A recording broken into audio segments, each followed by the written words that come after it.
എന്നതിന്റെ ഒരു ഉത്തരം അവർക്ക് കിട്ടിയിരിക്കുന്നു. ഇനി മറ്റ് നടപടിക്രമങ്ങളാണ്.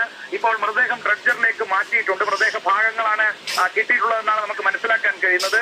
ഇനി അത് അടുത്ത മോർച്ചറിയിലേക്ക് മാറ്റണം, തുടർ നടപടികൾ സ്വീകരിക്കണം. കാരണം കർവാറിൽ നടന്ന ഒരു അപകടമാണ്. അതിൽ സ്വാഭാവികമായും കർവാറിലെ പോലീസിന് അവരുടെ നടപടിക്രമങ്ങൾ സ്വീകരിക്കേണ്ടതുണ്ട്. അതിനുശേഷം മാത്രമായിരിക്കും ഈ മൃതദേഹം കൈമാറുന്നതടക്കമുള്ള കാര്യങ്ങൾ ഉണ്ടാവുക എന്നാണ് നമുക്ക് മനസ്സിലാക്കാൻ കഴിയുന്നത്.